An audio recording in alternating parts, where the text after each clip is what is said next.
Bonjour à toutes et à tous.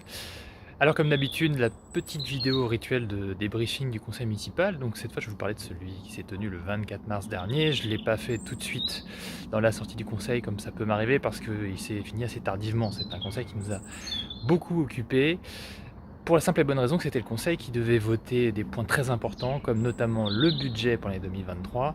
Et puis surtout, on vous avait prévenu quelques heures auparavant, c'était écrit, c'était le conseil où la majorité municipale et François-Guy Trébul en tête ont décidé de proposer une hausse vertigineuse des impôts de la POCO et de vos taxes foncières. Et donc, comme prévu, c'est bien là où effectivement le débat devait se tenir sur cette hausse des impôts locaux. Quand je dis vertigineuse, on parle de plus 10%. Ayez bien en tête que vous allez déjà payer plus cher puisque l'État a décidé d'augmenter ce que l'on appelle les bases. La taxe foncière est basée sur deux taux, le taux qu'on appelle les bases, et puis qui lui est à la main de l'État, et puis le taux de la taxe foncière en tant que telle, qui lui est à la main des collectivités, donc là de la ville. Donc ces bases vont déjà augmenter, ce qui va déjà ramener 1 million d'euros par an à la ville de Verrières, sans qu'elle ne décide quoi que ce soit. Et donc, ça fait déjà une ou deux fois qu'on en parle en conseil municipal. Alors, certains d'entre vous se disent peut-être qu'ils ont été inattentifs, qu'ils ont raté une communication publique, une réunion éventuellement, où le maire allait expliquer ce qu'il comptait faire et pourquoi et comment il justifiait cette hausse. Ne vous inquiétez pas, comme d'habitude, tout ça a été fait en catimini, et bien entendu, l'objectif de François-Guy Trébul, c'est de faire ça de manière masquée, cachée, et que nous n'en parlions qu'en conseil municipal. Certes, les conseils municipaux sont publics, mais nous savons toutes et toutes qu'ils sont très longs, parfois très pénibles à suivre, puisqu'évidemment, on va le voir encore, c'est ce qui s'est passé vendredi, il y a très peu de débats, il y a très peu de questions de fond qui sont traitées, et donc, du coup, évidemment, peu de gens savent ce qui s'y dit. On essaie de vous en faire part le plus possible, mais on est un peu tout seul là-dedans. Et donc, effectivement, François-Guy Trébul a encore une fois dit qu'il était absolument nécessaire, d'après lui, d'augmenter encore ce taux des impôts et donc de pousser à une explosion de ce que chacun d'entre nous va payer sur cette année 2023, et donc plus 10%. Voilà. La justification, c'est dans les années qui viennent, pour que un certain nombre d'indicateurs financiers soient dans des clous qu'il juge comme nécessaires, acceptables, eh bien il faut absolument augmenter ce taux. On vous l'a déjà dit, et je le redis, et on l'a redit à ce conseil municipal, on ne nie pas le fait qu'effectivement il y ait une inflation, que le coût de l'énergie et des fluides augmente fortement. Ce que l'on nie, c'est que en fait, les hypothèses sur lesquelles la majorité se base sont des hypothèses sur plusieurs années. Qui est capable de dire ce qu'il va se passer dans 2 ans ou 3 ans?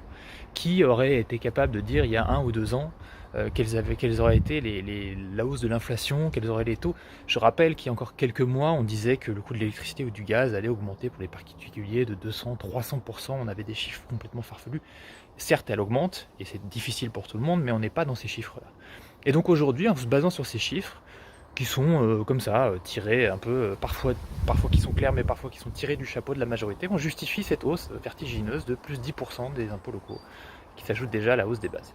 Alors évidemment, comme prévu, on s'est opposé, et on a voulu que se tienne une discussion de fond sur ce sujet. Et donc évidemment, on a posé des questions, on a remis en avant un certain nombre de points, nous avons notamment pointé que la ville de Verrières était déjà parmi celles qui imposaient le plus ses citoyens parmi les villes comparables.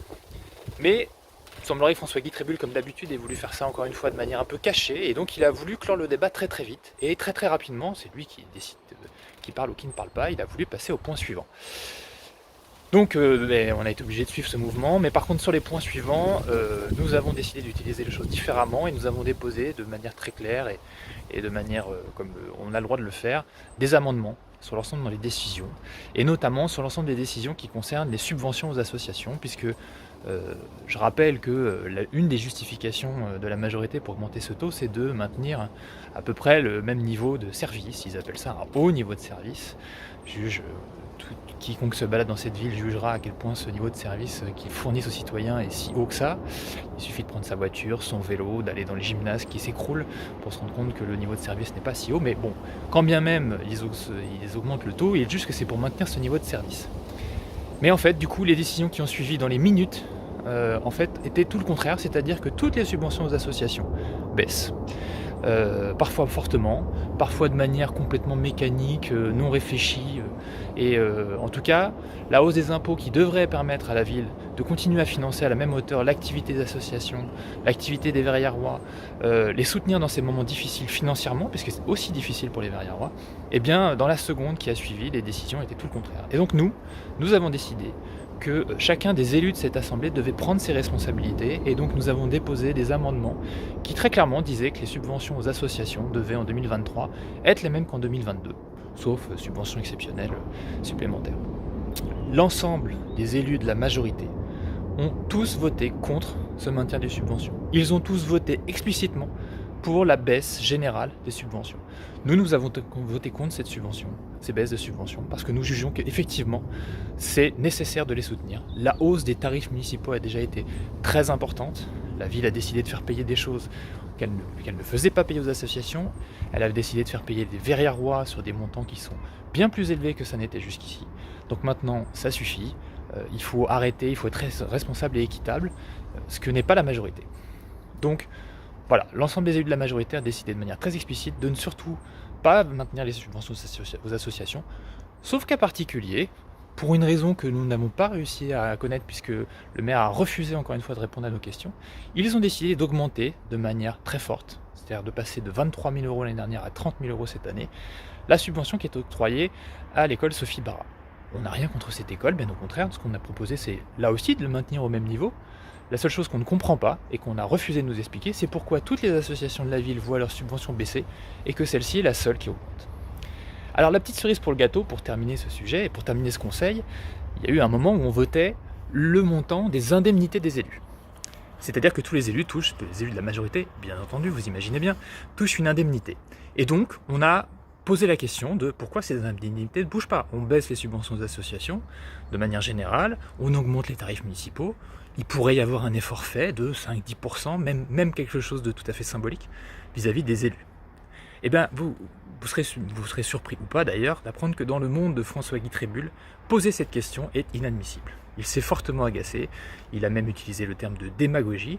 Pour lui, augmenter les impôts de manière très forte, augmenter les tarifs municipaux pour les citoyens et les associations, baisser les subventions à toutes les associations, c'est tout à fait normal. Mais par contre, poser la question de pourquoi ça ne s'appliquerait pas aux élus de la majorité, ça c'est de la démagogie et c'est totalement inadmissible.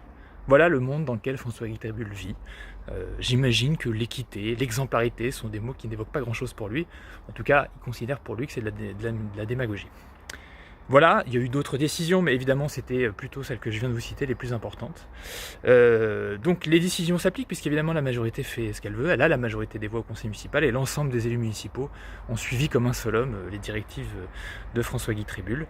En ce qui nous concerne, on continuera à s'opposer à ces décisions qui nous paraissent totalement inéquitables, totalement inégalitaires, et on vous invite toutes et tous à faire savoir que vous aussi vous trouvez que tout ceci est forcément inégalitaire, si c'est bien ce que vous pensez, et j'ose imaginer qu'on est quelques-uns à penser la même chose.